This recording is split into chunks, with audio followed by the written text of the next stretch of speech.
This is Big Ideas from the ABC. We're going to be having a wide-ranging conversation about, obviously about climate, but about a few other subjects as well. Tim is an amazing person. Those of you who've read my magazine or if you've seen the brochures that you were given on the way in will know that I did an interview with Tim and wrote a profile of him in the magazine. It was published last week. And I hadn't in fact met Tim until I did the interview, which was in early January. And in the course of interviewing him and doing the research for the article, I discovered that the image that I had of Tim Flannery, who was this guy in a khaki shirt wearing an Akuba in a tinny, with his mate John Doyle going up the Darling or down the Murray or wherever they were going, was only a part of the story, only a part of Tim Flannery. There are many other sides to Tim, and we're going to meet as many of those sides as possible.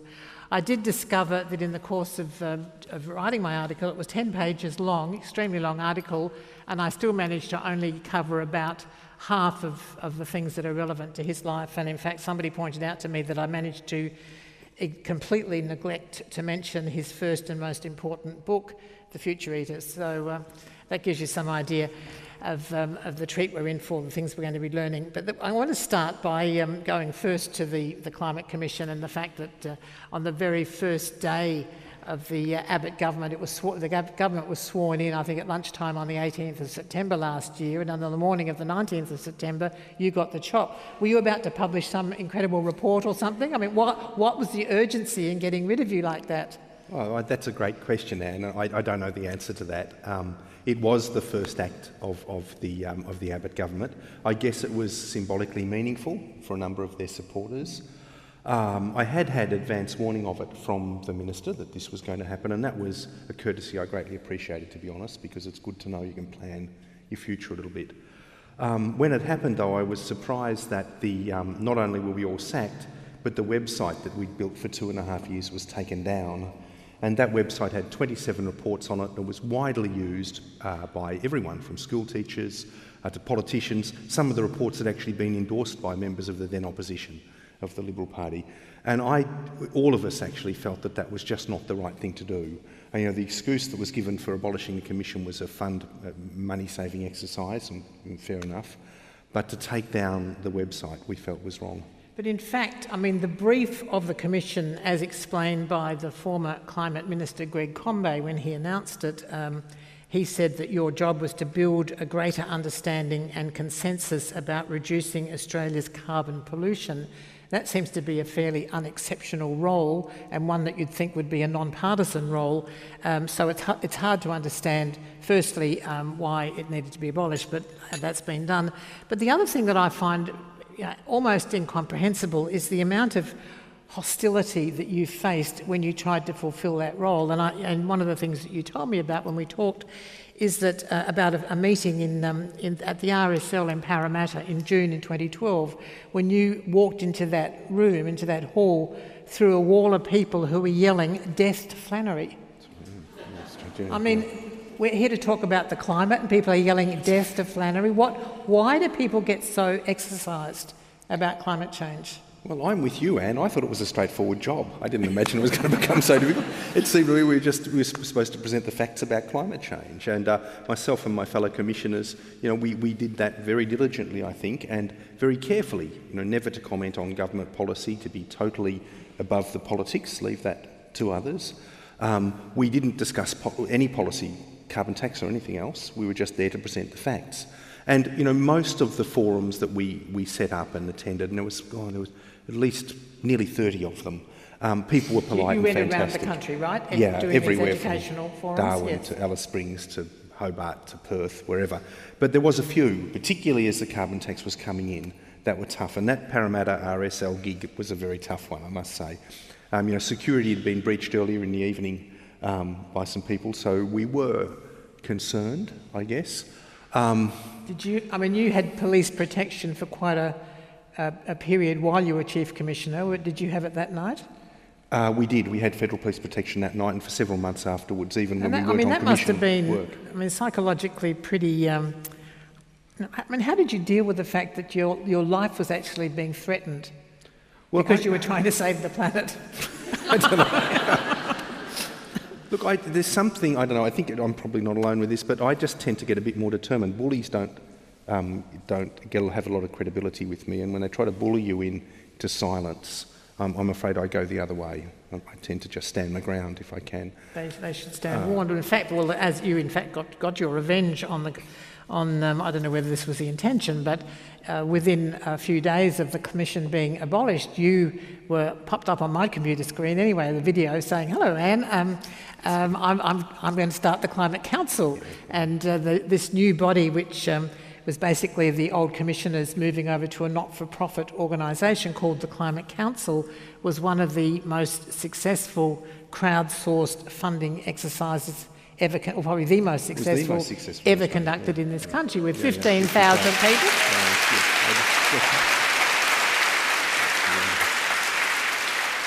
I didn't even get a chance to get the stats out. 15,000 people giving $1.3 million in 1 week. I mean, obviously a lot of the people who did that are in this room, right? It was the most extraordinary experience, and if I could just explain why. We went live at midnight on the 24th, so it was 5 days after we were sacked. 5 of the 6 commissioners came over as councillors, and they include such well-known radicals as Jerry Houston, the ex-CEO of BP Australasia. I mean, people like that came with us. But so we went live, and within seconds we'd had our first donation of Joe from, I think he was from Western Australia. I don't think he's in the audience, but Joe, thank you. You really did a great thing. And, by 6 a.m. we were getting $1,000 an hour, which made me feel a little bit better. But what did that tell you? I mean, did you see this as a protest against what the government had done? Did you see it as an affirmation of the work you'd been doing? Did you see it as a kind of vote of confidence in you guys and the work you were doing? I mean, how did you interpret this extraordinary response? Well, look, we were very clear what we were asking for funds for, which was simply to continue with the educational work that we'd done earlier, not to get into the politics of it, make sure that Australians were well informed about climate change, because when you've got a complex policy area like that, people need to understand the basics, otherwise we'll never get sensible decisions made in a democracy. But could I just say, Anne, that when I got up on stage that day to launch the new Climate Council, I was as nervous as I'd ever been, because I thought, unless we get a substantial sum of money here, this could be a debacle. It could be viewed by the sceptics and others that Australians don't care about climate change and that our work wasn't valued. So if I was ever nervous, it wasn't facing thugs, it was when I got up there to kind of ask for support. But the support we got was incredible, because it wasn't just the money. I mean, we have 600 volunteers who work with us on all sorts of things. 600 is a lot of people. We were given premises rent-free for 12 months in the middle of Sydney. I mean, we were given desks and furniture. People were just unbelievably generous. And if I could say, I think there's some Climate Commission staff in the audience, I suspect. Is Amanda Mackenzie there, our CEO? She carried a huge burden with that, as many of the other staff members did, and of course our councillors. But could I say thank you all? I know there's people in the audience who did support us. Thank you, because this is really your victory. We couldn't have done it without you, and it's meant so much. I'm sorry.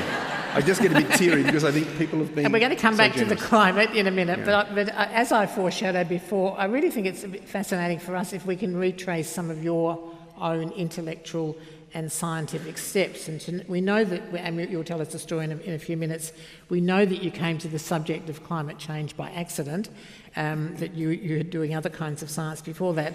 But first, I want to go back to when you were still at school and you were planning on becoming an English teacher, and in fact you went on to do a degree at La Trobe University in Old Humanities, not even sure what that is, but you obviously like Chaucer, all that sort of stuff. And Beowulf, all that. Samuel Pepys. I know you've read the Pepys Diaries. Yes, I have read the Pepys Diaries. You're one of 4 people I know I've met who've read them all. Right. But you had this plan to be a teacher, to study Old English, and yet you, as a schoolboy, were scouring the Melbourne beaches looking for fossils, which you would then go and take into the Museum of Victoria. So that's quite an unusual thing for a young schoolboy to be doing? I suppose so. What was happening with Tim Flannery then? Look, when I grew up in the eastern suburbs of Melbourne, I look back now and think, that city was only 120 years old. It had a frontier attitude to resources and biodiversity and whatever else. And the environment was being trashed. And even as a young kid, I hated it. I hated the bulldozers knocking down the tea tree scrub and seeing the birds go and all the rest. I remember asking my mother when I was about 8 why it was all happening, and she said, "Oh, that's progress." Well, if that's progress, I don't want to have anything to do with it.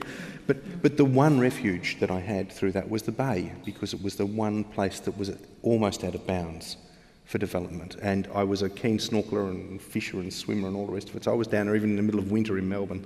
And I found this fossil locality, which was so interesting because the fossils that were preserved there on the eastern side of the bay date from an earlier bay, a much more interesting bay that existed 6 million years ago that was full of whales and gigantic sharks and penguins.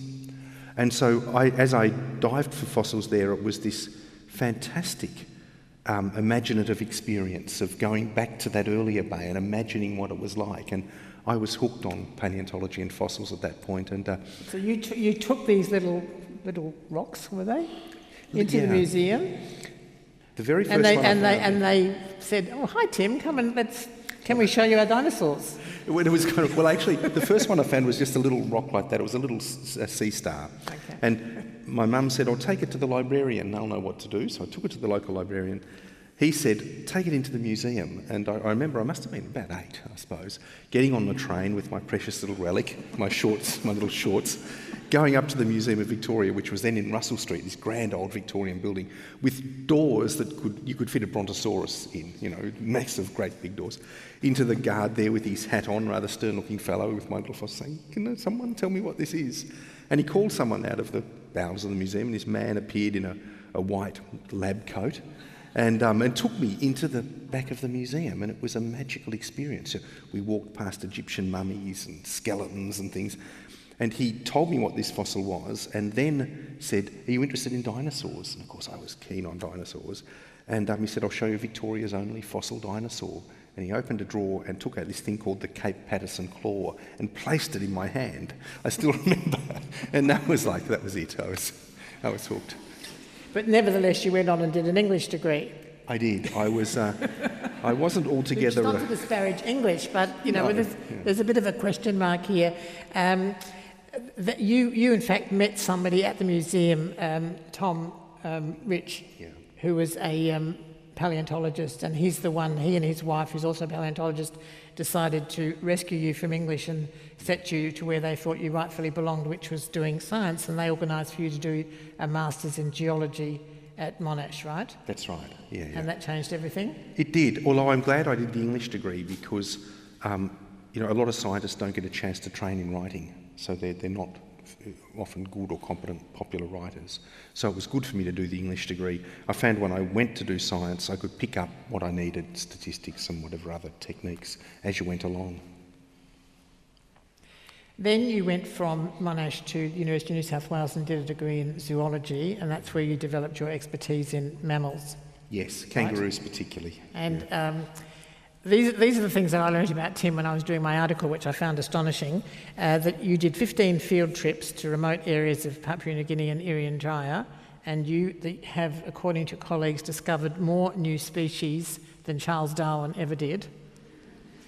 You have published the definitive book. I haven't ever tested that claim, but I described something like 30 Well, I wouldn't argue it if I were you. Thank you. I'd just accept it. Yeah.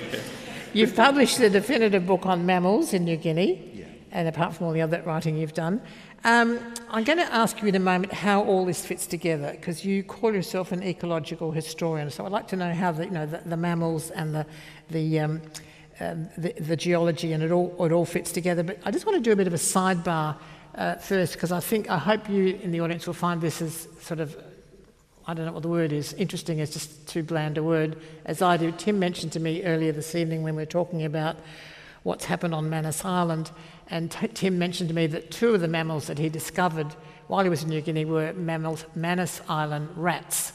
And he's been to Manus Island, he knows quite a lot about it, and one of the things that's happening there with the detention centre, and the reason, could you take over the story, the reason that locals are so upset?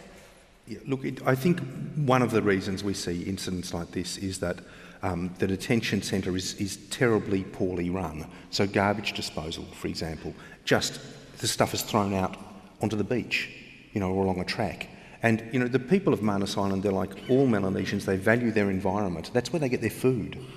So when you see millions of plastic bags and empty drink containers and rotten food going over your reef, of course you get angry. I'd wonder how the people of Sydney would react if a foreign government came in here, put a facility on the shores of Sydney Harbour and then proceeded to throw all the rubbish from that facility into the harbour or onto its beaches. You'd be outraged. It's the same sort of thing for New Guineans, in my view anyway. Well, I thought that was extraordinary, and I don't think that's something that we are perhaps fully informed about. But we'll come back to the concept of an ecological historian, which is how you describe yourself. So can you just sort of help us fit all these bits together, all the different scientific bits? How do they... You've written a book on this called Here on Earth, in which you do explain it, but it'd be great, I think, if you could just lay it out for us here tonight. Sure. Well, look, I guess if you look at it on paper, and here's someone who did an English degree and then studied mammals and then studied paleontology, it doesn't seem to make a lot of sense, and then went on to climate change. But really, if you look at it, it happened organically for me, and if you look at it through the prism of historical ecology, it does actually make sense, because studying fossils is not that much different from studying Chaucer. Chaucer is a fossil of... It is a fossil of the English language at the time. It truly isn't. It's sure you have to have different tools to interpret, the words of Chaucer compared with the bumps on a fossil. You say paleontology and history are really just two sides of the same thing. Yeah, and the one thing I think you need to do that competently is a sense of imagination, because you are dealing with fragments in all cases. In fact, all knowledge in that sense is fragmentary. But if you have the imagination, think, well, this world actually existed in Chaucer's time, and we have this one document to tell us in detail about it. And like fossils, you have one fossil deposit for a world of a vanished world. So I think it's important to understand these are real but gone worlds and to try to make sense of them. And so when it comes to climate change science, where we use models to try to imagine how the world will change in future and to explain how it existed in the past, those skills are useful. But in addition to the mammals and the rocks, you're also interested in plants. You told me that you couldn't live in a place where you didn't know the names of all of the plants. You talk about rocks as opening up an imaginative universe. Yes. On top of all of this, there's what contention? What on earth is a connection between a Marine officer on the First Fleet, whose journals you edited, and climate change? Well, Tench was just a unique individual. He came out with the First Fleet as a Marine, as a guard, effectively, for the new settlement. On the way out, he's talking about the savages he might encounter, and you can see he's a military man who's going to defend himself against these people. But when he gets to Sydney and he meets Aboriginal people, all of a sudden, in an instant, that vanishes, and instead, there he is engaging with them as individuals. Bennelong, Colby, Arabanu, whoever. And he is insatiably curious, he has an acute eye, he's a great observer, and he summed up Australia in his first book pretty much as I did in The Future Eaters, and that's why I so fell in love with this work, published in 1789. But okay, he's interesting. He described Sydney back in 1788, but what was it that his work said to you that is useful to you as a scientist in the 21st century? What did you get from this beyond his descriptions, or was it the actual descriptions which taught you something that we've now lost? Just explain to us what you actually got from Tench. Well, he was there at that magic moment when he saw Australia unsullied. He saw it as it was before European intervention, and things were never the same after that. So there's that. Those observations are valuable. But his summary of the country was extraordinary too, because he said, people in Britain imagine this to be some wealthy, fabulously wealthy land. He said it isn't. It's a poor country. And maybe at some future state there'll be a revolution in the nature of the place and it will change. But it still hasn't. It still is a poor country. Australia's soils are notoriously poor. Its climate is highly variable. Its rainfall is low. The oceans around it are biological deserts in a sense. There's not a lot of biomass, so Australian fisheries are small scale. Tench saw all of this at the time he arrived. And I just think it's, I'm still amazed by his perspicacity, by his ability to sum up a continent after that, just that 4 years. And I think we're very lucky that you have helped interpret what he saw so that we can understand it. I want to move on to the next subject, which is the subject of your most recent quarterly essay, where you write about ecosystems, which you argue are more important than individual species. And in fact, as you said to me when I interviewed you recently, that you are not really so concerned about the Japanese hunting and killing whales in the Southern Ocean because they're not in danger, but what you do care about is the depletion of krill in the Southern Ocean. Now that's probably a rather unfashionable position to hold. Can you just explain to us why you don't care about the whales? I think it's a slightly unfair summary of my position, Anne. I care about the whales from an ethical perspective. I don't like animal cruelty and will oppose that, so I think animals that are killed cruelly is something we should be very concerned about. But there are many fisheries in the Antarctic and subantarctic, and one of the most disturbing, I think, is the krill fishery, because those tiny little crustaceans are only about Should we ask people if they know what the krill are? Maybe you have them with your fish oil tablets, you get krill oil and stuff. They're little tiny things about that big. Does anyone know how long it takes for them to get to be that long? 7 years, right? And they need ice. They feed on algae that grows on the undersurface of the pack ice in the Antarctic. So they're vulnerable to climate change, to a destabilising climate. They're long-lived. They take a long time to grow to that size for a small organism, and they are being very dramatically harvested at a very, very high level. For our fish oil? Yeah, we don't know whether it's sustainable or not. Now, I'm much more concerned about that, because the krill are the underpinnings of life in the southern oceans. Without krill, there won't be any whales. There won't be seals and penguins and so forth. So I guess I take a very functionalist view of ecosystems, and recognising the species are the key, the elements that make up ecosystems. We need to protect them, and we need to protect ecosystems as a whole. Okay, so let's get back to the main subject at hand, which is climate change.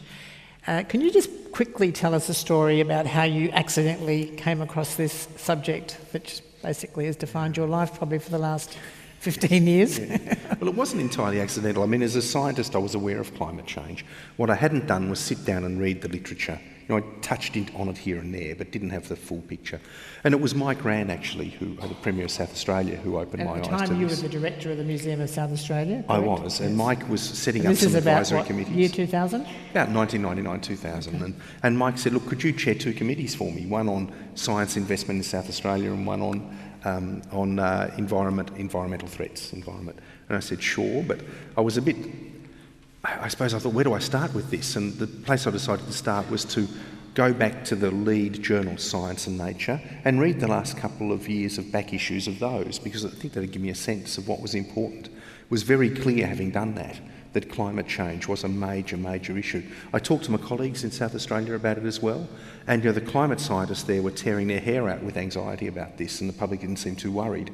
But the experts on GM crops, for example, had an opposite view. They thought, the public's a bit overly concerned about this issue that we don't think is so important. So it was clear that climate change was the big issue. And I thought, if I've missed this as a trained scientist, what are the chances the average person in the street will really understand this issue? And I felt an obligation to take that complex science and distill it down and present it to people in a way that was understandable. And that's the way the book was born 4 years later. So you wrote the book, The Weather Makers, which changed the conversation about climate change, not only in this country, but in many other countries in the world. It sold, 500,000 copies around the world? Yes, that's right. It took about 4 years to write. And it's interesting, I still meet people as I travel who tell me that it had an impact on them, and I never suspected it would have such a big impact. But I was in China recently, and the head of the Academy of Sciences, who's a nuclear physicist, said, thank you for writing that book. It really opened my eyes about climate change. I thought, well, that's the sort of people you really want to reach. We're going to talk about the book a little bit more, in a bit more detail in a second, but I just want to ask you a couple of... I should just mention that I do not have a scientific bone in my body. I've never studied it, know nothing about it. Reading your books has been an absolute eye-opener for me. But I probably am a little bit naive about some of these issues. So if I'm asking naive, dumb questions, please forgive me. And if there are scientists in the audience, please forgive me. But I'm here on behalf of the lay people, who I suspect are the majority of the audience, and I'm going to ask the dumb questions on your behalf. And my first dumb question is, Tim, can you explain to me the difference between climate and weather? Sure. Well, look, weather is what we all experience day to day. And in a sense, climate is the sum of all weathers. So it's for a period of time in a region, we can say this is what the climate's like over a year. And climate, in that sense, is highly predictable, because we know that summer's going to be warmer than winter. That's a climatic phenomenon. Day to day, we don't have that certainty. The temperature can go up and down, it can rain, whatever. And that's the weather. So keeping in your mind weather and climate as separate things is quite important. And of course, a lot of the skeptics play on this and point to a weather phenomenon like it's cold today, therefore climate change doesn't exist, ha-ha. Well. So, climate, weather. What about climate change and extreme weather? I mean, I think many of us are increasingly concerned about what are known as extreme weather events, both in this country, and we're seeing these incredible floods in Britain. We're seeing all kinds of weather that makes us feel very concerned about the future, because they do seem to be things that either haven't happened before or haven't happened recently before or are happening more often. So, is there a link between climate change and extreme weather? Look, there absolutely is, and it's been one of the great surprises for me how rapidly these changes in extremes have developed. When I was writing The Weather Makers between 1999 and 2005, there weren't that many examples of the extremes really shifting as the average shifts just a bit. Because the average temperature of the planet's warmed around about a degree over the century, but that has caused a major shift in some of these extreme events. So heat waves. In fact, today we launched the heat waves report, the second report of the Climate Council, and documented what had happened to heat waves in Australia. So in Sydney, over the last 30 years, we see that the onset of the heat wave season has advanced by 19 days. That heat waves are about 1.5 degrees warmer than they were before. The maximum temperatures are 2 degrees warmer. And it's the same in Adelaide and Melbourne, we're seeing similar sort of things. And those heat waves have a big impact. The Australian Open was cancelled when we had 3 days in a row, unprecedented, above 42 degrees, with nighttime temperatures very high as well. So that's just one example of extremes changing. Is there a direct link? Is it a causal link? It's hard. I'll try to describe it as sort of difficult, but weather occurs as a bell curve, right? There's some cold days, there's some warm days or hot days, most days are in the middle. If you shift that bell curve just a bit so that there's more warm days and fewer cold days, you create a whole new section at the right end of the graph of unprecedentedly hot days and a very much larger area under the bell curve for warm to hot days, whereas the number of cold days declines very dramatically. So it's a statistical phenomenon in a sense. But small changes in the average temperature, we are now realising, lead to big changes in extremes. And it's the extremes that concern us. They disrupt our transport, they kill people, they have big impacts on biodiversity. Just today, the Prime Minister, who's visiting some drought-affected areas of our country, dismissed the possibility that there's any link between climate change and drought. He said that there's always been tough times and lush times. Is he right about that? Now, you're a journalist, Anne, to some extent, aren't you? So maybe you can explain to me why that journalist didn't turn around and say, well, why do you say that? Where is the scientific evidence for your view? And of course, I don't think the Prime Minister... I don't think that's the way Prime Ministerial press conferences work these days, But nevertheless, that's the question any thinking person should ask anyone who comes up with an opinion like that. Why do you say that? And as a person working in the climate area, I can justify what I say. I can go back to the publications and show it. But an opinion, whether it's the Prime Minister's opinion or anyone else, is equally useless when it comes to this. What we need is facts. And that's why the Climate Commission exists, to make sure that facts get out there. So let's go back to your book, The Weather Makers, which was published 9 years ago. If you were writing that, when you wrote it, you ended up with a pretty grim assessment about where we were were heading if urgent action wasn't taken. Since then we've had, I wonder how we characterise the outcome of the Copenhagen conference in 2009. Was that it certainly wasn't an unmitigated success the way that people were hoping. Well, I don't know whether you'd call it a failure or not, but it certainly didn't produce the results we hoped for. We've had in that period since a political, I can't think of a more accurate word to use than shitstorm around the question of carbon pricing in this country. And just last week, the Bureau of Meteorology came out and said that 2013 was the hottest year on record in this country. So the things that you called on to be done back in 2009 when that book was written, if I've got the right year, when it was published. 2005. 2005, sorry. The things that you were calling on to be done then haven't been done, or have they? I mean, would you reach the same conclusion? Would you call for the same actions if you were writing that last chapter today? Not bearing in mind what's happened since?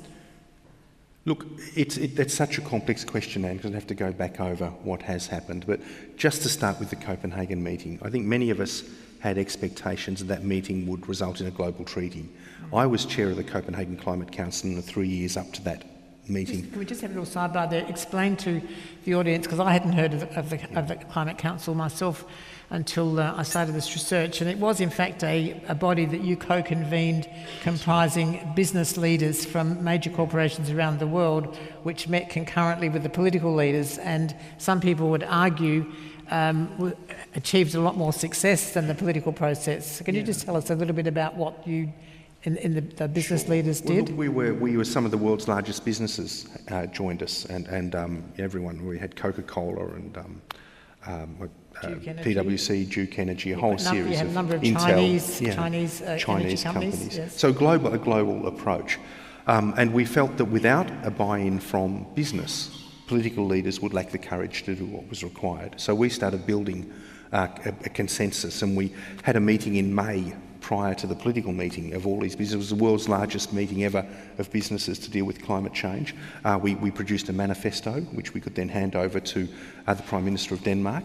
And we were working with the Danish government. The Danish Prime Minister changed just months out from the meeting, and many things went wrong. But I think it was of enduring value. But what the political process did produce was the Copenhagen Accord. And that is the mechanism under which nations, even today, are reducing their emissions. And there's been some significant successes. So the US, for example, its peak emission year was 2008, Copenhagen was 2009. They are now nearly 11% below that peak. So the United States, even though they haven't got a pricing scheme for carbon at a national level, have reduced emissions by 11%. Australia, by comparison, our peak year was also 2008. We've reduced emissions by 1/3 of 1%. By comparison. So Europe's been reducing for years and years. But if the US can do it, anyone can do it. And you look at the collaboration now between the US and China, and you can see in fact, there was two. a communique, issued on Sunday between the US and China, agreeing to work very closely together, very intensively, in fact, over the next 12 months to further reduce emissions and to develop various protocols around vehicle production and so on. That's right. They're providing global leadership in this area. It's amazing what's happening globally. You know, there's just as one example in London. Anyone caught a London taxi? Well, if you do it after 2018, you'll be getting into an electric vehicle. The entire taxi fleet in London is being electrified. Wow. And one of the companies that's just starting out, that's a Chinese company making electric vehicles. So the Chinese are pushing this very hard. And not just because of opportunity, but because of costs. You know, if you live in northern China, burning of fossil fuels is shortening your lifespan by 5.5 years. And, you know, that's true for everyone. The president has to breathe the same air as the people in the street. So there are many reasons that this is being pushed in China and the US. And I think that's where we'll see the leadership. I just hope that Australia plays a productive role in that process. So I guess this is where it gets tricky for people like me who just rely on what we read in the papers. You know, there are a lot of good things happening. I mean, the good thing, you're pointing to the declining rate of the increase in emissions in various countries.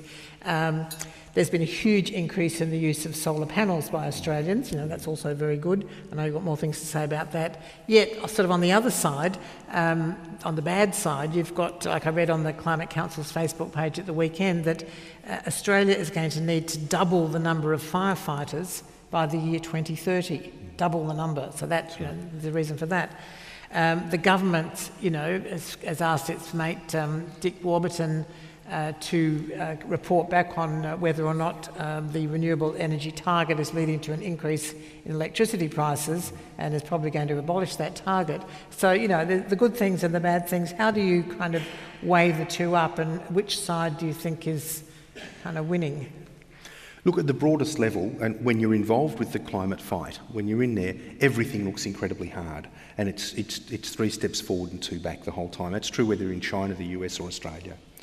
And we're in a period now where we're going to lose some of the gains that we made, it looks like. In this country? Yeah. But the overall trajectory is that we are starting to take action. Maybe it's best to talk about it as an analogy. Just imagine we're 2-pack-a-day smoker, we've gone to the doctor said, mate, you are in deep trouble. It's cancer, it's emphysema, it's angina, something's going to get you. You've got to cut down or give up, right? So we decide, okay, we'll smoke 1 less cigarette a day.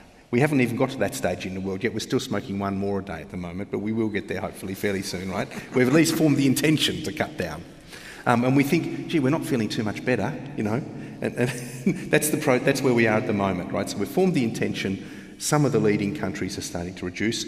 Globally, emissions are still increasing, although the rate of increase is starting to slow. But I really do hope that over this decade we'll see global emissions peak and then decline, because if we do that, there's a fair chance that we'll avoid, or we have a chance of avoiding, dangerous climate change. And what do you mean by dangerous climate change? Well, that's more than 2 degrees of warming. So once you create that much warming, the challenges become really formidable. You're starting to destabilise planetary systems, melt lots of ice, cause sea level rise, change rainfall patterns, change incidence of heat waves, as we talked about before, but in quite profound ways. And you risk really crossing the point of no return, where no matter what you do, then you can't restabilise the system. So we'll come back to that point in a minute, but I just want to ask you now, I hesitate to call it the Andrew Bolt question, because I don't really want to give him the headline, but this is the sort of the question that the deniers like to ask, and that is, by how much will the temperatures decrease even if we do everything that we should be doing? How effective will it be, I guess, and in what time frame? Yeah. Look, it's going to take some time, even if we stop polluting totally today, to return back to the historic temperature range. But that's really the wrong question, because the question we should be asking is, if we keep on doing what we're doing now, how bad is it going to get? It is going to be horrific. By 2100, temperatures are likely to be 4 degrees on current rates of emissions growth, 4 degrees higher than they were in pre-industrial times. Now, there may be people in the audience tonight who've got young children born in the last couple of years. Those kids have every expectation they'll still be alive in 2100. And the world we are bequeathing them is, at the moment, that 4-degree world. So Andrew Bolt's very cunning at asking politically charged questions. That one is the wrong question. The right question is, what happens if we do nothing, if we just let it go? The people from that category, these deniers or whatever we want to call them, accuse you of being a warmist. I'm not quite sure what a warmist is, but that's the crime. But I do want to put to you, Tim, that a number of the predictions that you have made, or a number of the observations you have made, they claim are inaccurate, that you've made predictions that have turned out not to be true. And I'd just like you to respond to them. And one of the things that you said was that the dams would never be full again, and they say, look at Warragamba, it's now full. Secondly, you said that Perth would run out of water, and has it? And the third claim that is made is that how can we say there's global warming when in fact the Earth's atmospheric temperatures have not increased for 17 years? So those 3 I guess, are the three big charges against you by the other side. Can you respond to them? Sure. Well, look, basically, the thing about the dams never filling is a misquote. I was talking about evaporation rates in the Murray-Darling system, saying that even if rainfall stays as it is, with increased temperatures, with soils being warmer, the water evaporates rather than getting into the dams, so we'll have declining water in our dams. So that's just a misquote. The second thing about Perth, it turns out that I was right. I mean, Perth has now built 2 desalination plants, and 30% of its water comes from desal plants. And the Water Commissioner, who was active at the time these decisions were being made, thanked me recently for raising the issue, because it was difficult to get those plants built. And if they hadn't been built in time, Perth would have been in real trouble. So you are an alarmist? In that case, quite justifiably so. And I think, if someone hadn't raised the alarm, then we would have had big trouble. The temperature one is a little bit more complex, because what they tend to say is, well... I think it's worth spending a few minutes explaining it to us, because it is something which is... I'm sure we've all had the situation of, going to a relative's place and, meeting somebody who says this is all bollocks, and that's always the argument they trot out. So I think we need to know what to say, don't you think? Okay, sure. Well, look, basically they confound the atmosphere with the Earth. So they say that the atmosphere hasn't warmed for the last 17 years, therefore there's no global warming. In fact, if you look at the temperature of the Earth and try to work out whether it's increasing, you have to look at the atmosphere, the land and the sea. And if you do that, you see that 90% of the heat that's captured by the atmosphere goes directly into the sea. And you only need to vary that rate a little bit to take in a bit more heat, so that the atmosphere isn't continuously rising, but more heat is going into the oceans, to cause that, what they call that temperature plateau for the atmosphere. But the heat is still there, the Earth is still warming, and that heat will come back out of the oceans at some point. But it's a balance issue. It's which organ, if you want, of our planet is accumulating the heat fastest that accounts for that change. So I just want to go back to the point that we raised a few minutes ago in talking about the sort of the dire future that we possibly face. You've made a distinction in the past between a tipping point and a point of no return.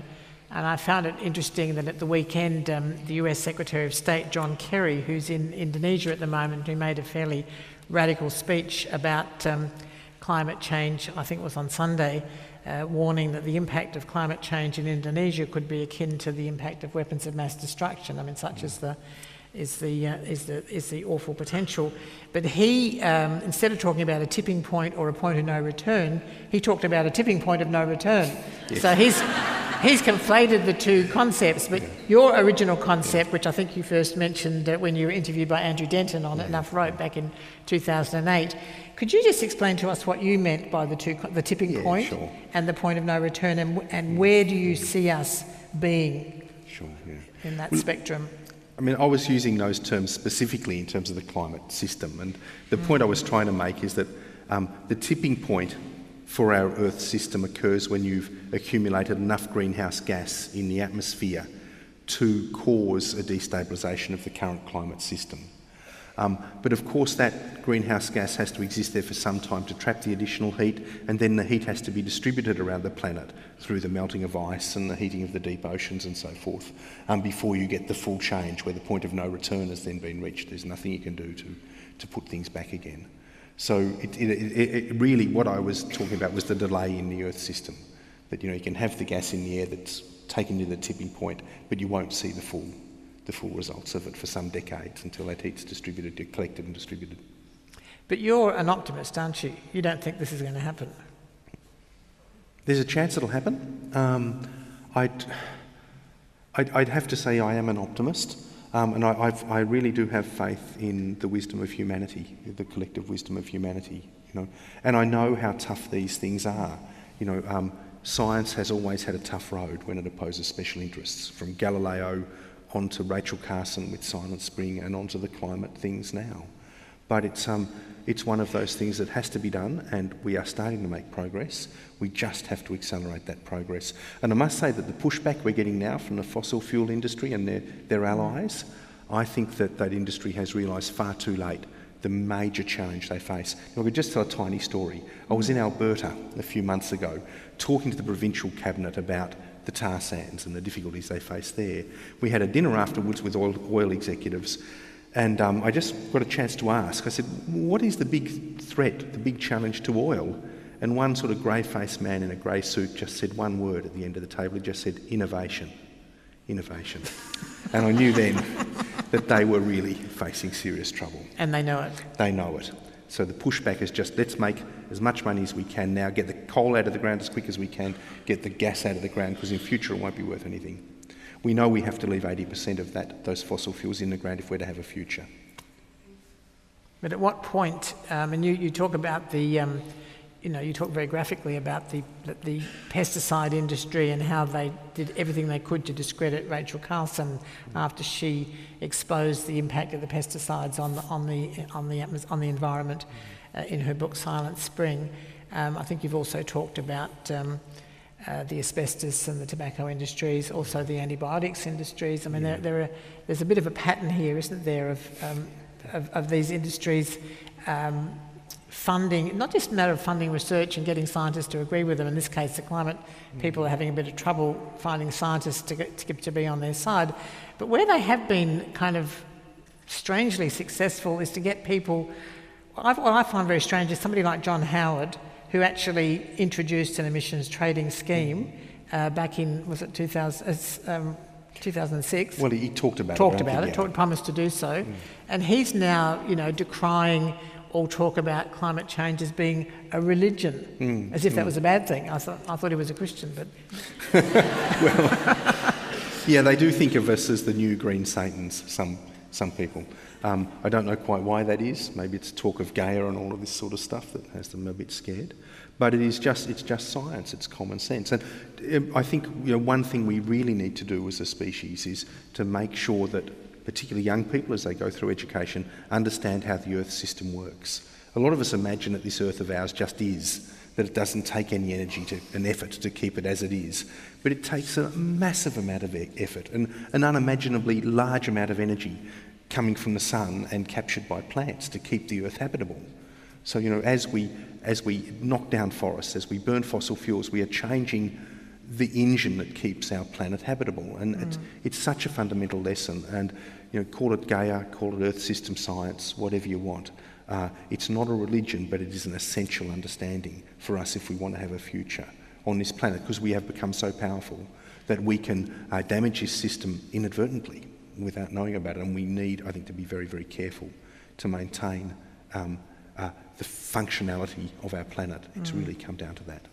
So given that we've changed government and given that the attitude of the current government is to end the carbon tax, as it's called, end the pricing of carbon, to probably abolish the renewable energy target, and as you say, the first symbolic act was to close down you guys. How do you see that working out for Australia? I mean, it's interesting. I thought that Christine Lagarde, the head of the IMF, this week has made a bit of a plea for Australia to actually stay on track, and she was kind of using an economic argument for it. We are sort of going in an opposite direction from the rest of the world. I mean, can you think of any other countries that have engaged in direct action? Well, we're the first country to propose, we haven't done it yet, but to propose the abolition of a price on carbon. But could I just say, if you go through every mechanism that's used and say, how do we deliver least cost energy, as you were talking about with the RET, of course you'd abolish all of your prices and other mechanisms. What you'd end up with is a country dependent upon filthy electricity generation, which kills people through lung diseases and whatever else, and continues to drive the planet into a very undesirable state. So the reason we have a cost is to deal with that externality, to deal with that issue. In terms of the carbon tax, I mean, the stuff that's been written about it and said recently drives me to despair, because people say, it isn't working and all this sort of stuff. If you read the economic analysis of the time, people are saying a price is the most effective way of shifting from a polluting source of energy to a clean one. But the carbon price in Australia, the carbon tax in Australia is too low to incentivise that right now. What it will do is change future investment patterns. So that's why it was there, effectively. How we have another mechanism to change and incentivise future investment patterns now is up in the air, but it's an essential thing to be done. And I don't think we can lie to the Australian public. It will cost something to address this issue. We have to be willing to pay that cost, because the cost of not doing it is far, far greater. Now, I'm going to ask Tim my last question, which means it's going to be your turn to ask questions in a minute or so. So anybody who would like to ask Tim a question, now's the time to make your way to the microphones. There's one here and one on this side, and Tim will be willing to take your questions in a minute. Just while people are doing that, Tim, a few years ago, I think you upset a lot of people when you said that you favoured nuclear power as part of this mix in what we have to do. What's your feeling about that today? Are you still an advocate for nuclear power as a clean source of energy? Well, again, I'm not sure you quite got what I said right, but Okay, you're quite correct right me. that I was not strongly negative about nuclear power. And what the point I made was that every form of energy generation has a cost. The cost of coal is massive. So if you're in a situation where you've got a choice between coal and nuclear power, I can understand why some people choose nuclear power. So China, for example, with 1.3 billion people, rather than shortening everyone's life by years through burning coal, nuclear power with its acknowledged risks is in some ways preferable, and I still stand by that. I do think, though, that the cost of renewables now has come down so much in the last 4 years that the case for nuclear power is becoming weaker and weaker. That, we've had an 80% decline in the cost of production for solar panels. The cost of electricity from wind power is going to halve in the next 5 years. So, in a country like Australia, you'd be crazy not to have renewables as the backbone of your system. So we don't need nukes? I don't think we'll ever need nukes. They make no sense in this country. And I'd say that increasingly for most of the world as the cost of renewables come down. Okay. Well, thank you very much, Tim, for a fantastic conversation. And it's now the turn of the audience to ask questions, and Katrina is going to manage that. Thank you, Anne. Thank you, Tim. Okay.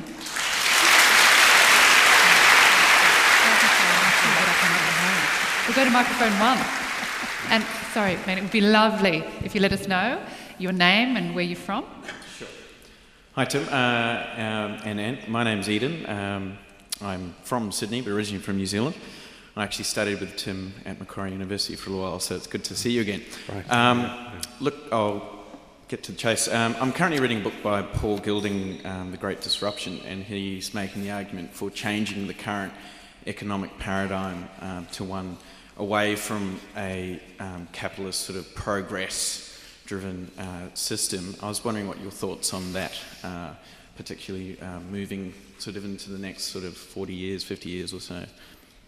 Well, I think Paul's an incredibly insightful individual. I haven't read his book yet, but I've certainly had discussions with people who have. I think that values are changing. What I particularly notice it with young people, this obsession with material goods is not, I think, as great among young people today as it was in my generation, and the sort of thirst for stability, for owning a house and all this sort of stuff.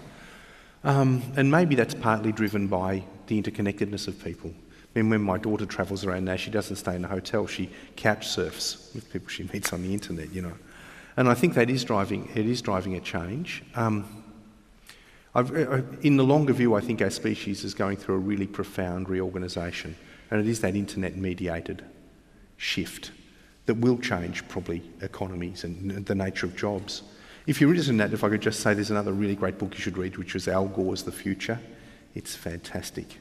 And what he says about jobs, for example, and meaning in life is amazing, because he sees a world where robots are going to be doing most of the work in the not too distant future. Very interesting. Thank you.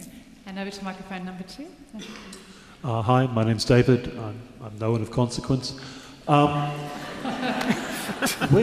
Climate change is a big subject. You can get a climate scientist to tell you how many degrees of change you're going to have, but even after that you have to go to an economist or someone who worries about natural ecosystems to find out what the damage will be, and then you can ask questions about mitigation or geoengineering. There's all sorts of subjects you can address. When you set up the Climate Council and its predecessors, or when someone set up the Climate Council and its predecessors, you would have had to rule subjects in, rule subjects out, say we're going to concern ourselves with this and not with that and so forth. I'm curious where you drew those lines and what principles you used to make those decisions. Sure. Look, David, you are someone of consequence. You're here tonight. I think that's fantastic, really important. Our initial brief came from the federal government, the previous federal government, who asked us to do three things. To explain to the Australian public the science of climate change and to foster greater debate and interest in that. To look at the economics of climate change. So what are the economists agreed on and what are they telling us about what options are available to us? And thirdly, to report on international action. So what action are other countries taking? And that remains the core of what we do today. So if we do a report on international action, for example, we may draw in some experts in that area to work with us to help us do that. On economic aspects of it, we'll do likewise. We'll bring in an economist. We have our own scientists who are very good and have a very good network for the science area, so are well served there. And so really we draw on expertise as required within that frame. Does that answer the question?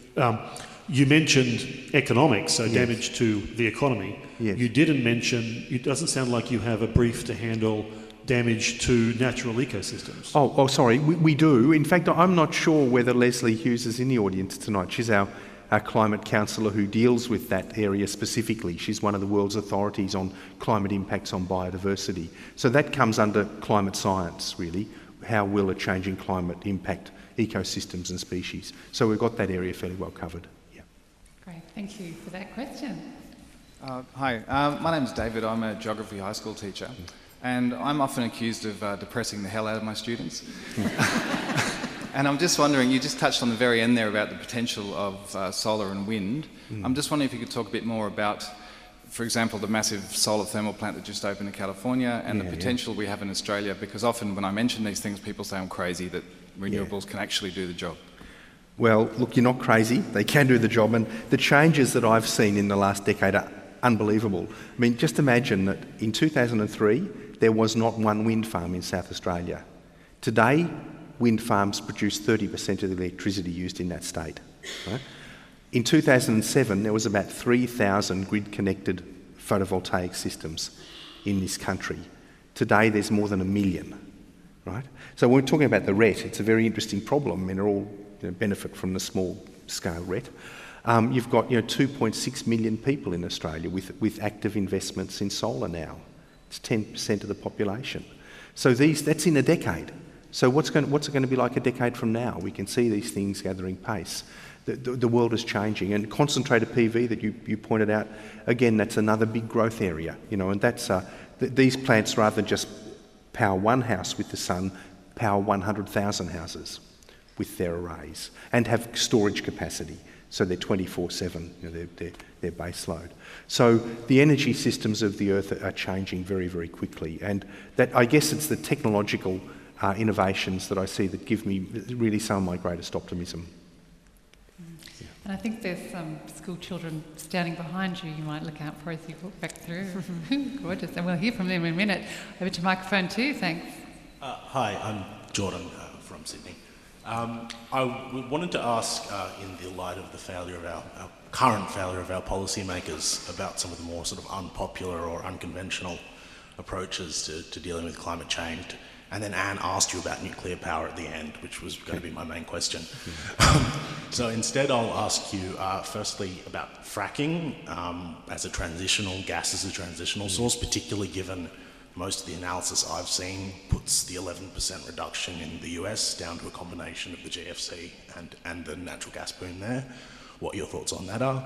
And also geoengineering, do you think we should ban it or research it or experiment with some geoengineering technologies? Sure. Or anything in between?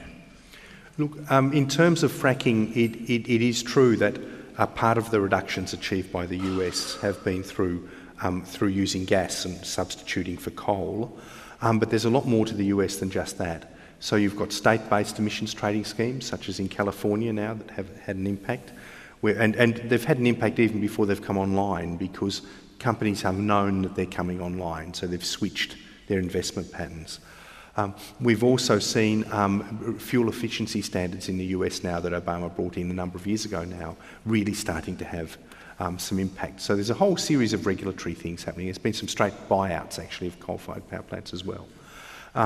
So it's very difficult, I think, to tease apart what causes what, but you can see that the current package of interventions is working in the case of the US. In terms of this country, what we've seen in the last reporting quarter for greenhouse gas emissions here is that while emissions from electricity have declined around about 5.5%, emissions from coal seam methane and from coal mines has gone up 11%. So that's becoming a major contributor now, a major part of the growth of our emissions in this country.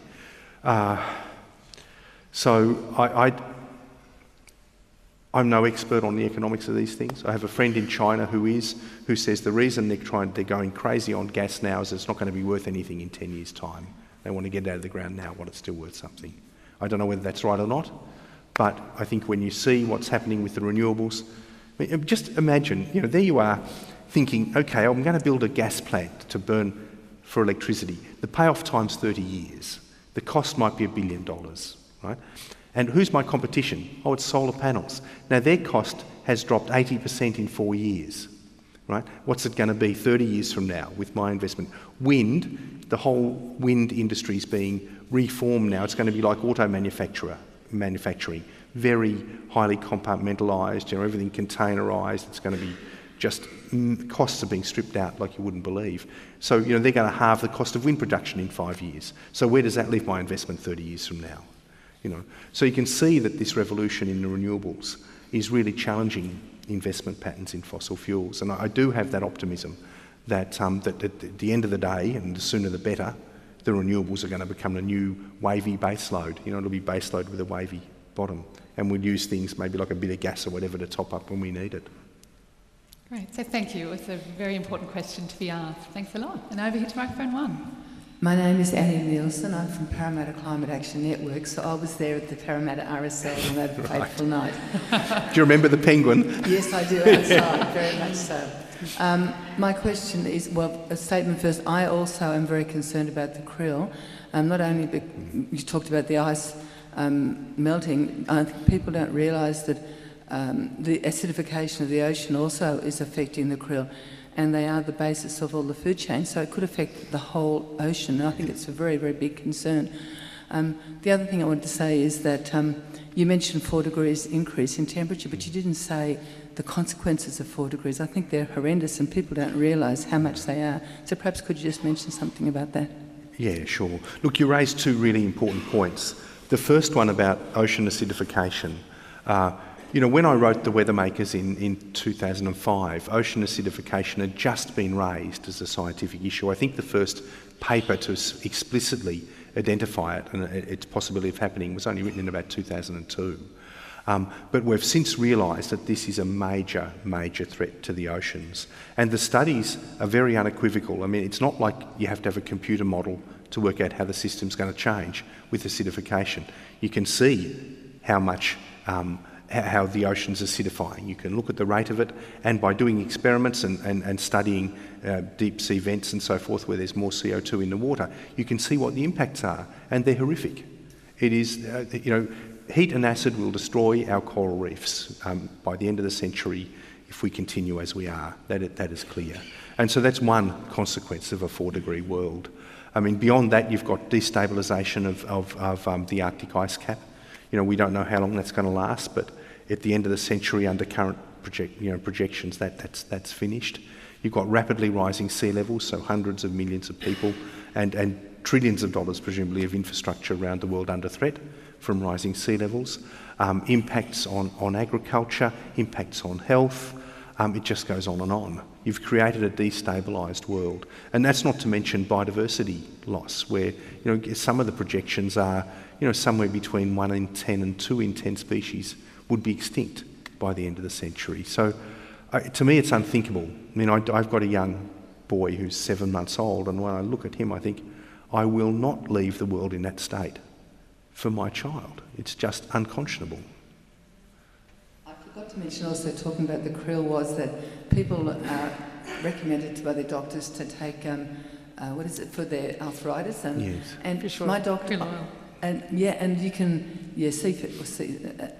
there are alternatives. You can use flaxseed oil, which does exactly the same job, but my doctor refuses to mention it to his patients. Well. Great.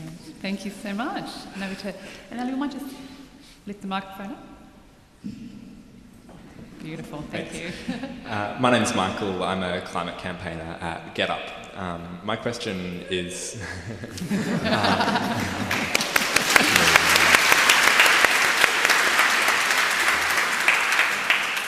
My question is about something that I'm sure both of us are quite passionate about.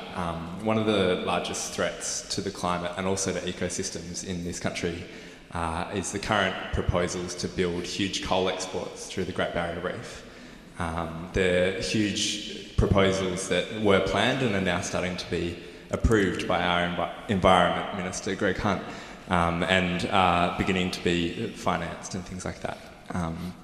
And if constructed, they will be the 7th largest emitter compared to any other nation on Earth, which is just a phenomenal thing to me.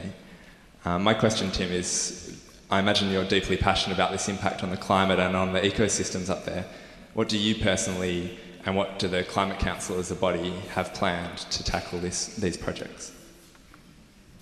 Well, look, as a body, as a Climate Council, we'll continue to point out the facts of the significance of this. Personally, I'm deeply dismayed by the fact that this seems to be progressing towards some sort of finality, so that, you know, perhaps we will have the Galilee Basin opened to mining. I really hope we don't. I think, you know, part of it is going to depend on the 2015 meeting in Paris, you know, where if the world can agree to stay below 2 degrees, it's really hard to make a case that you can invest in those sort of major developments of fossil fuels. You know, we know that 80% of the assayed reserves of fossil fuels have to stay in the ground.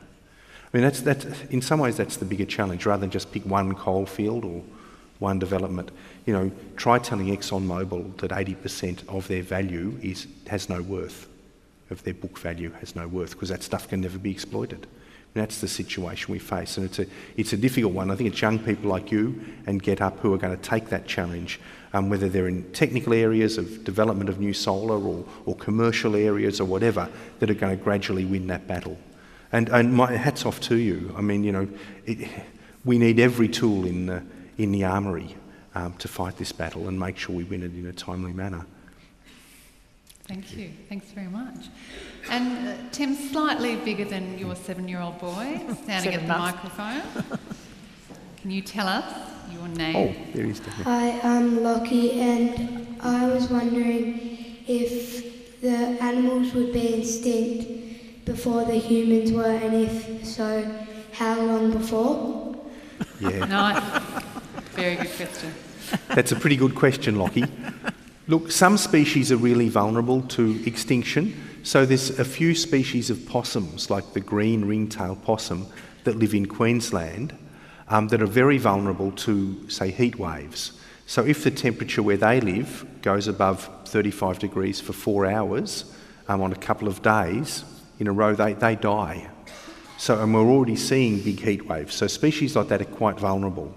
And one of those possum species is now on the brink of extinction. A big heat wave a couple of years back killed most of the population.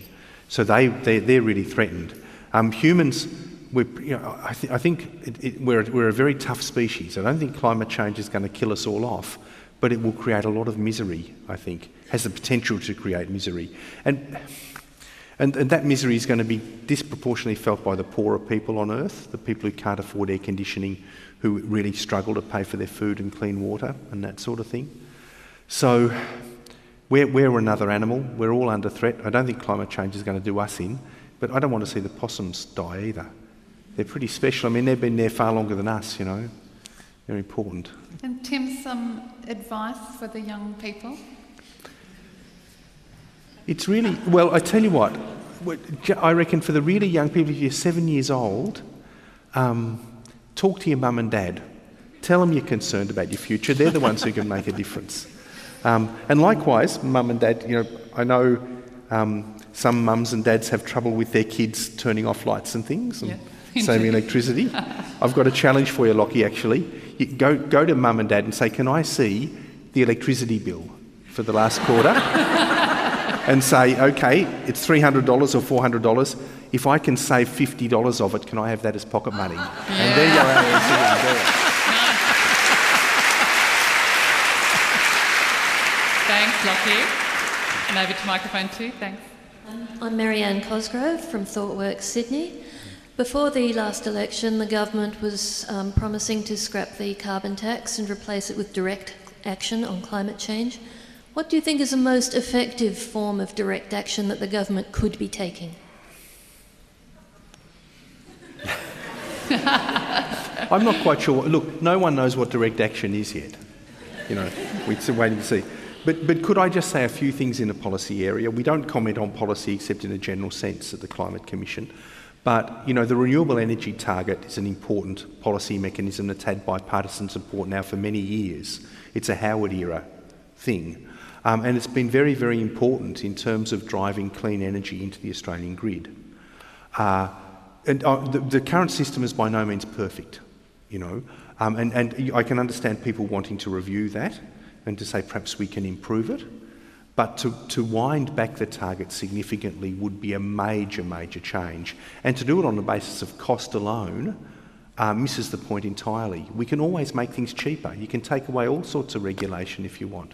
You know, you don't have to have any kind of environmental regulation. Just let people throw sewage into the harbour. Why not? That's the cheapest way of dealing with it. So we've got to understand that we have these things there for a reason. We have that impost there, that cost there to get a better outcome. Economists will tell you things like renewable energy targets, they're fine, but some sort of pricing mechanism is very important in terms of carbon. It's the most cost-effective way, is the general view among economists, of dealing with the problem. Place a cost on the polluters, get them to pay, and they'll soon clean up their act. Great, thank you. Another important question. Tim, to the other side of the room, some very important guests that we have. Girls, we'd love you to tell us your name and perhaps what school you're from. Hi, I'm Catherine. And I'm Leanne. And we're from Canley Heights Public School. Welcome. And we would like to know, well, why did you write the book that you did? Very good question. Which one? Well, I had no choice. You know, once I understood what the problem was, and I was walking around Adelaide. I still remember walking around the streets of Adelaide, seeing people do what I now knew were terrible things. They were leaving their car running just so they could have the benefit of the air conditioning and burning all this fossil fuel to do it. And I woke up in the shower one morning, I remember in Adelaide, turned on the hot water and thought, you know, this water was heated by electrons that were generated at Port Augusta, 300 kilometres away. Electricity came down a very long line, inefficiently heated a water tank in my roof to produce hot water for me to have a shower, and it's 30 degrees outside.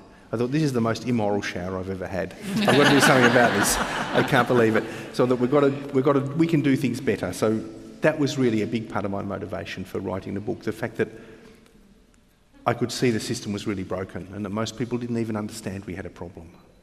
Fantastic. Fabulous question. Thank you, girl. Beautiful. Okay, microphone 2. Hi, my name's Claire Powell. I'm from the UK. Originally, I work in the renewables industry. Kind of follows on from the other question just before me to ask about your thoughts about the RET review and where we might end up with that. Okay, there's a few things I think that are important there. Is it going to be 20% or 41,000 megawatts? And sorry, for those who are not into the detail of this, the renewable energy target was originally specified as megawatts of electricity, so 41,000 megawatts. But because of the great uptake in solar in this country and because of energy efficiencies that have occurred, there's less electricity being consumed every year for the last 4 years. So 20% is no longer 41,000 megawatts. There's probably going to be some movement around that. Who knows? But I think it's important that we maintain a high target. I'd like to see the RET lengthened. I'd like to see the payout period lengthened, say, to 2040. I'd like to see this biennial review stopped, because with the RET being reviewed every 2 years, people don't have confidence to go forward with their plans. It'd be great to have a much longer review period, 5, 6, 7 years, something like that. So I'd like to see a high target with an extended period with a review period that's longer as well. Thank you very much. And we've probably got time for about 3 more questions. Tim, thank you for your contribution to our country. Steve Pillinge is my name, from Sydney. Given the sort of poisonous association that various bodies have had with governments of both persuasions over the last few years, do you think it's better that you're now unshackled from being associated with the federal government? Yeah, probably. It's interesting, because I think what happened, we couldn't have set ourselves up from scratch. We needed the authority of the minister to ask people to come and join us, people of high repute who mightn't have done it otherwise. The federal government gave us the money to get started on this. We learned how to do the job very efficiently, and we learnt what the job was. It's a bit like a startup, I suppose. You get a grant with a startup company, and then stand alone, you can do your own job. I think it's a pity that the government isn't contributing. It'd be nice to see some contributions from government. We're doing a job on their behalf, really. And, the thing about this is, we tend to divide the world into them and us, just so it's something in human nature that tends to do this, and I guess I've strongly resisted it in the Climate Commission. We are apolitical as much as we can. I don't have a political view on this sort of stuff. We try to brief both sides equally, and really acknowledge as well that we're working on behalf of the children of the skeptics as much as our own children. I mean, everyone will benefit if we get it right. So, yeah, the role of government and politics in the whole thing is difficult. I just know what's right and what we have to get done, and I guess that's where my focus is. Terrific. Thank you. Thanks, Steve. Hi, I'm Kirsten from Johannesburg. I've just got a very nuts and bolts question. Ever since the Abbott government got in, Greg Hunt has committed to reaching those emissions reduction targets. Which body is going to be responsible for monitoring the targets, and is there an independent body that will be able to report on what they give back? Well, we have a thing called the Australian Climate Authority at the moment, but it's going to be abolished, and it would have done the job otherwise. I guess the government department will do the job. But if I could just say about that target, the 5% target we keep talking about, that was the minimum. Many people would argue that the preconditions that Australia had already agreed to for a 15% target have been met, and those preconditions really concern international action and how much is happening overseas. But so there is scope for greater ambition. I guess the thing that I keep on stumbling over with this is that, in the last 6 years since our peak period, which is 2008, we've reduced emissions by 1/3 of 1%, and we've had some pretty good, policy in place to do that. And what we're saying is, in the next 6 years, we're going to reduce it by 5% more. Now that will take a lot of ambition, I think. They might fluke it. It may be that if you close down enough Alcoas, you'll end up reaching your target. But I'd like to see it done in a way that preconditions the Australian economy to keep prospering and reducing emissions, that drive, incentivises the right sort of decision making. Does that answer your question? Who is going to be actually presenting the data, I think it'll be a government department, I presume.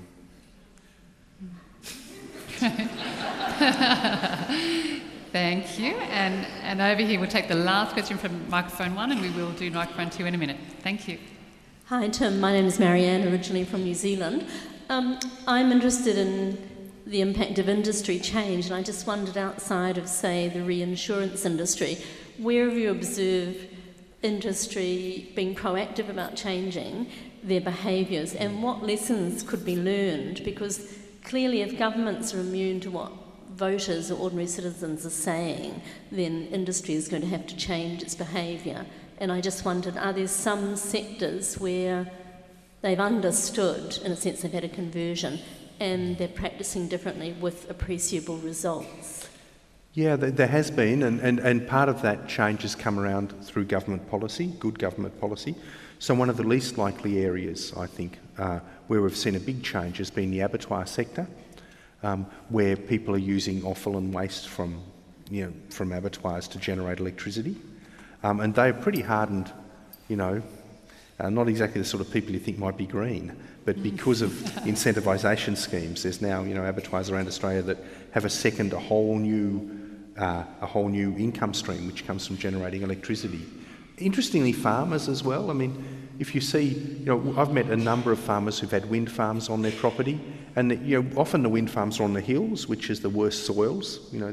And your farmers up there are pretty hard-scrabble farmers, and for them to have, say, 6 wind turbines that gives them $60,000 a year income on their farm, fantastic way of drought-proofing the farmers. They don't need any aid or assistance. They've got a second income stream, that they can appeal to. So good government policy, I suppose, the short thing, can foster even the most unlikely industries, I think, to clean up and become greener and make a contribution to the growing renewable energy requirements. In the absence of that, what do you see a role for your organisation in trying to promote behavioural change by publicising those who've done it? Look, we did, as the Climate Commission, we went around doing case studies of different businesses. We haven't done that in our new manifestation yet, I must say, but it's one thing we should give some thought to, I think. It'd be good to make, to give some publicity to some of the champions. Gorgeous. Thank you very much. Well, that brings us to the end of our question and answer time with Tim Flannery. Thank you very much for those thoughtful questions. I'm going to hand back now to Anne to do some quick thank yous. Thank you. Thanks, Katrina. Before I formally thank Tim for his role tonight, I would just like to thank a couple of other people. First of all, I want to thank the wonderful team, the tiny team of people who helps me produce Anne Summers' reports. Our art director, Stephen Clark, who I'm sure is here tonight, our digital producer, Ricky Onsman, our associate editor, Ashley Hogan, our managing editor, Fung Ling Kong, and the newest member of our team, our executive assistant, Christine Howard. Thank them all very much for the work they do. The last issue, which came out this week.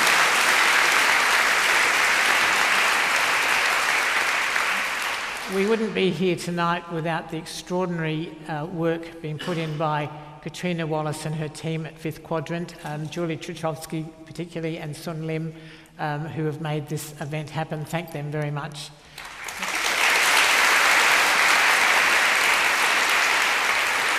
And of course, the main person here tonight, we wouldn't be here without the extraordinary contribution that Tim has given us, an hour and a half of his time. I think one of the things that I learnt about Tim when I was writing about him was that someone said to me that other scientists love Tim because he translates complex arguments into language that all of us can understand, and I think we've seen that on show tonight. It's been a fantastic honour to hear you speak, Tim, across such a wide range of subjects, so thank you so much for donating your time, first of all, as a contribution to the magazine, which I can't tell you how much I appreciate, and thank you for the incredible donation of your brain, your skills and your passion that you have given us tonight. So thank you, Tim, very, very much.